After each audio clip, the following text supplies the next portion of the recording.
दोस्तों, स्वामी विवेकानंद ने कहा था, तब तक प्रयास करो जब तक कि सफलता आपको प्राप्त न हो जाए।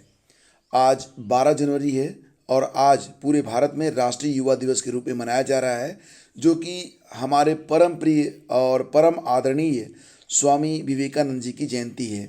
तो आप सभी को स्वामी विवेकानंद जयंती पर ढेर सारी बधाई और शुभकामनाएं, और राष्ट्रीय युवा दिवस की भी ढेर सारी बधाई और शुभकामनाएं। तो दोस्तों, शुरू करेंगे आज की मॉर्निंग न्यूज।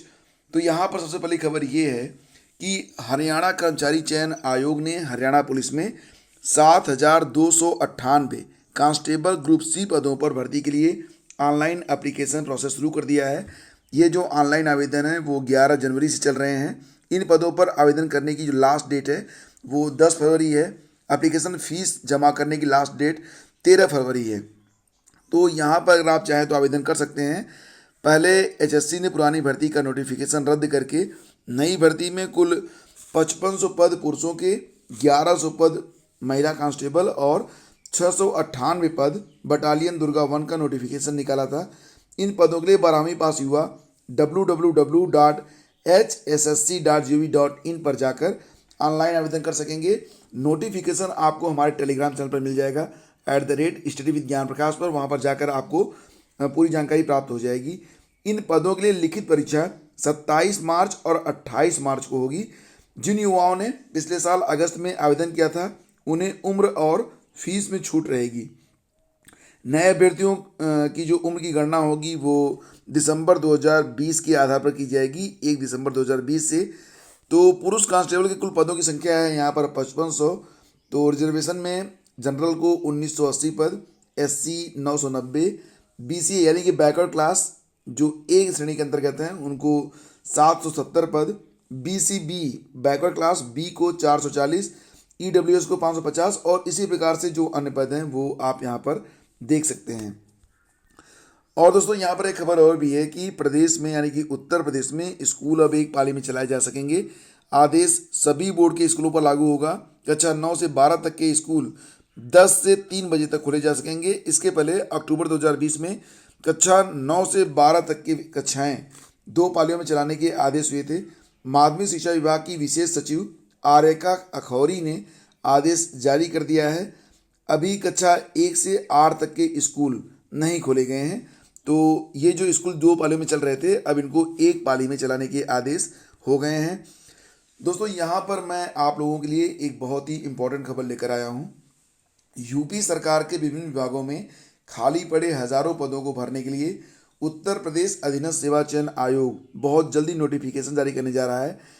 फ्रेंड्स, यहाँ पर आप लोगों ने एक सवाल ये किया था कि लेखपाल की जो भर्ती होगी, तो क्या लेखपाल की भर्ती जो है उसके पहले पीईटी को पास करना होगा? जी हाँ दोस्तों, बिल्कुल स्पष्ट है कि पहले आपको पीईटी की परीक्षा पास करनी होगी। उसके बाद यूपी ट्रिपल एससी की सभी भर्तियों में आप पार्टिसिपेट कर पाएंगे। दोस्तों, पीईटी परीक्षा के कुछ फ़ायदे हैं, कुछ नुकसान भी हैं। सबसे पहले मैं आपको ये क्लियर कर दूं, फ़ायदा ये होगा कि पीईटी की परीक्षा साल में एक बार करवाएगा यूपी ट्रिपल एससी, साल में एक बार। इसका फ़ायदा क्या होगा? अगर आपका स्कोर बेटर रहा तो पूरे साल जितनी भी भर्तियां आएंगी उसकी जो मुख्य परीक्षाएं होंगी आप सभी में आवेदन कर पाएंगे।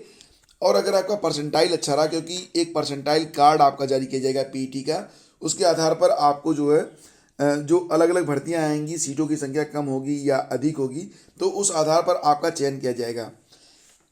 इसकी जो नेगेटिव पॉइंट है वो ये है कि अगर आप पीईटी की परीक्षा में कम स्कोर कर पाते हैं या भी पीईटी की परीक्षा में आप फेल हो जाते हैं, तो ऐसी स्थिति में फिर यूपी ट्रिपल एससी की पूरे साल की भर्तियों से आप आउट हो जाएंगे, क्योंकि फिर आपके पास वैलिड स्कोर कार्ड नहीं होगा और पूरे साल में जितनी भी भर्तियां आएंगी आप उसमें एलिजिबल ही नहीं रहेंगे। तो यहाँ पर देखो, अप्रैल में परीक्षा होने वाली है, आपको अपनी सारी एनर्जी लगा देनी है ताकि पीईटी में आपका स्कोर कार्ड बहुत ही बेटर हो सके। ये मैं आपको मोटिवेट करने के लिए कर रहा हूँ और ज़रूरी बात आपको बता रहा हूँ। अगर आप ऐसा नहीं कर पाते हैं तो फिर लगभग 60,000 के आसपास वैकेंसी जाएंगी इस साल, सभी से आप हाथ धो बैठेंगे। तो current affairs, static GK, reasoning और मैथ पे पूरा फोकस रखिए और बहुत जल्दी स्टडी विद ज्ञान प्रकाश यानी कि इसी यूट्यूब चैनल पर हम एनसीईआरटी की क्लास 6 से लेकर 8 तक पहले चरण में, उसके बाद 9, 10 और फिर 11, 12 तक पूरी मैथ को बहुत ही सरल भाषा में करेंगे डिस्कस, ताकि जो लोग मैथ की क्लास को से डरते हैं या मैथ उनको नहीं आती है, वो लोग भी अच्छे से मैथ और रीजनिंग को सीख जाएं।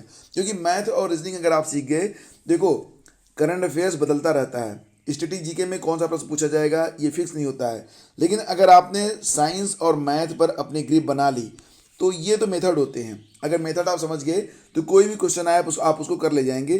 तो सबसे इंपॉर्टेंट पॉइंट जो है उस पर आप लोग चूकिएगा मत। फिर फ्रेंड्स खबर ये निकल के आ रही है कि यूपी सरकार के विभिन्न विभागों में खाली पड़े हजारों पदों को भरने के लिए यूपी SSSC बहुत जल्दी नोटिफिकेशन जारी करेगा।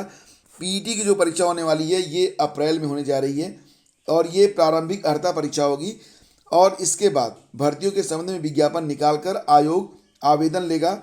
यूपी SSSC पीईटी का आयोजन अप्रैल 2021 में कराने की तैयारी कर रहा है। आयोग ये भर्ती परीक्षा पद के स्वरूप और उनके लिए निर्धारित शैक्षणिक योग्यता के मुताबिक लेगा, यानी कि अगर जैसे कि मान लेते हैं लेखपाल भर्ती है, ये इंटरमीडिएट पास होती है, इसके लिए अलग पीईटी होगी। अगर कोई टेक्निकल पद है उसके लिए अलग पीईटी होगी। स्नातक के स्तर पर जो भर्तियां होती हैं उसके लिए पीईटी अलग होगा। तो इस प्रकार से इसका जो सिलेबस होगा वो अलग अलग होगा। तो जिस प्रकार के पद होंगे उसकी जो शैक्षिक अर्हता रहेगी उसी प्रकार की पीईटी की परीक्षा आपसे ली जाएगी, और उसी प्रकार की जो भर्तियां आएंगी सेम योग्यता वाली, तो आपका स्कोर कार्ड उसी प्रकार से वैलिड होगा। तो यहाँ पर देखो जो पूरी खबर है उसको ध्यान से देख लेना। इसके लिए आयोग में आए हुए भर्ती प्रस्तावों को पद और योग्यता के आधार पर अलग अलग करने का काम भी शुरू हो गया है। इंटरमीडिएट, स्नातक, प्रोफेशनल कोर्स या फिर तकनीकी योग्यता वाले पदों के लिए ग्रुप वार आवेदन पर विचार विमर्श किया जा रहा है। पीईटी का सिलेबस अभी जारी नहीं हुआ है लेकिन बहुत जल्दी जारी हो जाएगा।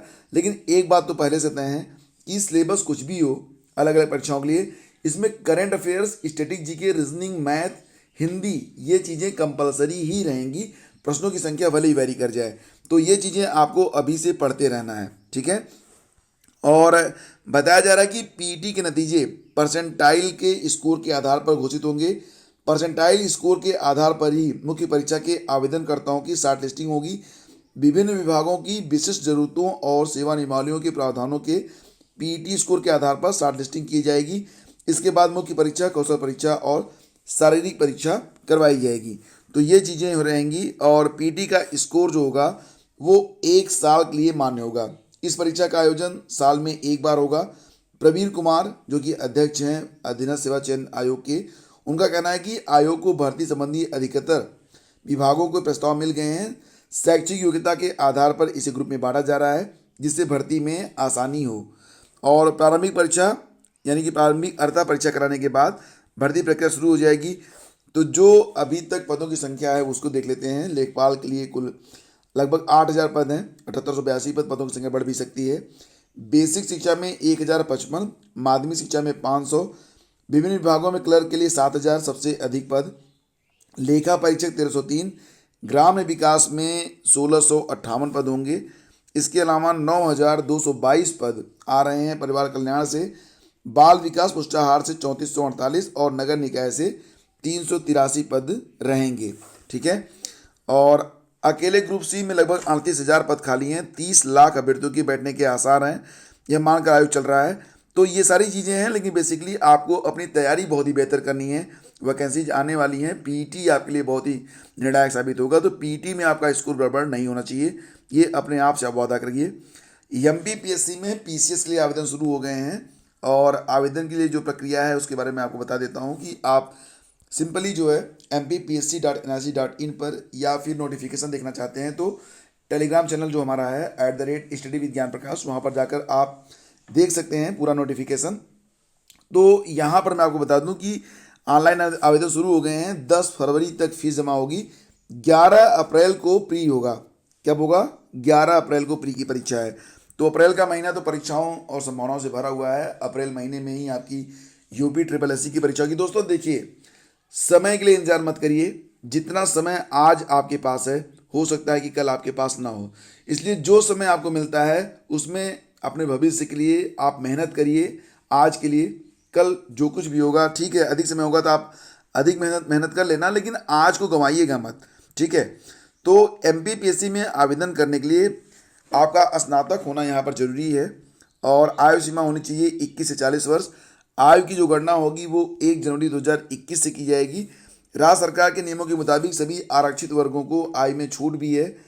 प्रदेश में प्रतियोगी परीक्षाओं की तैयारी कर रहे छात्रों के लिए मौका है, क्योंकि छात्र आज से तो यानी कि 11 तारीख से MPPSC की राज्य सेवा प्रारंभिक परीक्षा के लिए ऑनलाइन आवेदन कर सकते हैं। एग्जाम पैटर्न आप जान ही रहे हैं। प्री में क्या होता है कि जो पहला पेपर होता है वो सामान्य अध्ययन का होता है, जो दूसरा पेपर होता है वो अभिरुचि परीक्षण यानी कि इसको आप CSAT भी कहते हैं, CSAT का पेपर होता है, ठीक है। और चयन जो होता है इसमें सबसे पहले प्रारंभिक परीक्षा होती है, फिर मुख्य परीक्षा होती है, इसके बाद इंटरव्यू होता है। तो प्री होगा, मेंस होगा, उसके बाद इंटरव्यू होगा।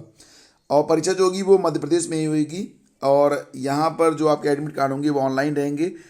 तो पूरी जानकारी आपको मिल जाएगी mpsc.com पर जाकर। और यहाँ पर मैं आपको ये भी बता दूँ कि अगर आप आउटसाइड हैं यानी कि अदर स्टेट्स हैं, आप MP के नहीं हैं, तब भी आप जो है आवेदन कर सकते हैं। हालांकि फ़ीस जो होगी तब आपको सामान्य कैटेगरी की देनी पड़ेगी। तो ये चीज़ें हैं यहाँ पर, जैसा कि आप यहाँ पर देख रहे हैं कि अगर MP के मूल निवासी हैं, SC ST OBC दिव्यांग हैं तो 250 रुपये की फ़ीस है। अदर कंडीशन में आपको 500 रुपये की फ़ीस यहाँ पर आपको देनी होगी। तो अगर MP के बाहर के भी हैं तब भी आप आवेदन कर सकते हैं। विधान परिषद चुनाव की अधिसूचना जारी हो गई है। तो ये जो अधिसूचना हुई है इसके मुताबिक 28 जनवरी को सुबह 9 बजे से शाम 4 बजे तक मतदान होगा।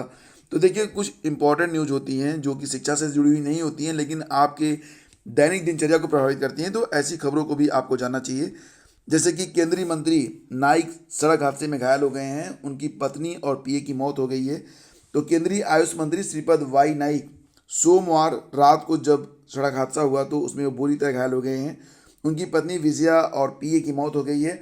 हादसा कर्नाटक के उत्तर कन्नड़ जिले के अकोला में कार के पलटने से हुआ है। गोवा के अस्पताल में भर्ती नाइक की हालत स्थिर है। पुलिस ने बताया कि नाइक पत्नी और निजी सहायक दीपक विश्वास पात्र साई किरण गनमैन और ड्राइवर के साथ एल्लापुरा से गोकर्ण जा रहे थे। अंकोला तालुका में होसा कंबी गांव के पास ड्राइवर नियंत्रण खो बैठा, कार पलट गई और ये हादसा हो गया है। और दोस्तों, इसी के साथ आपको बता दें कि BSNL और MTNL 5 साल बाद मुनाफे की राह पर हैं। काफ़ी अच्छी खबर लगती है कि BSNL भी अब कुछ अच्छा कर रहा है, लेकिन दूर दराज के गाँव में अभी भी BSNL की 2G सेवा भी ठीक से उपलब्ध नहीं हो पाती है। 3G का नेटवर्क तो आता ही नहीं है। 4G भी हालांकि BSNL के पास है, लेकिन 4G के बारे में मुझे पता नहीं है कि 4G का नेटवर्क कहाँ पर आता है। आपके पास आता हो तो बताइएगा। फिलहाल फ्रेंड्स, सरकार की ओर से यहाँ पर राहत पैकेज मिलने के बाद 1 साल के भीतर ही BSNL और MTNL में बड़ा बदलाव दिखा है। दूरसंचार विभाग ने सोमवार को बताया कि दोनों कंपनियां 2015-16 के बाद पहली बार मुनाफे की राह पर हैं और घाटा जो है वो कम हो गया है। कितना? 50%। यानी कंपनियां जो है घाटे में ही चल रही हैं। और फिलहाल इसकी योजनाएं बहुत ही बेहतर होती हैं। बस नेटवर्क और इंटरनेट अगर सुधर जाए तो मुझे नहीं लगता कि कोई कंपनी टिकेगी, लेकिन ऐसा हो नहीं पा रहा है। और पंचायत चुनाव की जो अधिसूचना है वो 15 फरवरी को जारी हो सकती है। तो ये पूरी संभावना है कि 15 फरवरी के बाद, यानी कि पंचायत के 4 पदों के लिए फरवरी मार्च में चुनाव संभावित है। इसके मद्देनज़र पंचायतों का परिसीमन पूरा हो चुका है। मतदाता सूची की भी जो है 12 जनवरी का अंतिम रूप से प्रकाशित हो जाएगी। हालांकि अभी 22 जनवरी को, हालांकि अभी आरक्षण लागू होना भी शेष है। तो कई चीज़ें हैं यहाँ पर जो निकल के आ रही हैं। EWS कैटेगरी के जो अभ्यर्थी हैं उन्होंने कहा है कि उनको जो है भर्ती परीक्षाओं में आयु सीमा में छूट मिलनी चाहिए। इसको लेकर अभ्यर्थियों ने सोशल मीडिया पर अभियान चलाया है। OBC वर्ग के अभ्यर्थियों को आयु सीमा में 5 साल, SC और ST वर्ग के लिए 7 साल तक छूट है। तो यहाँ पर EWS वर्ग के अभ्यर्थी भी कम से कम 5 साल की छूट को मांग रहे हैं। तो इसके लिए सोशल मीडिया पर अभियान जो है वो चल रहा है।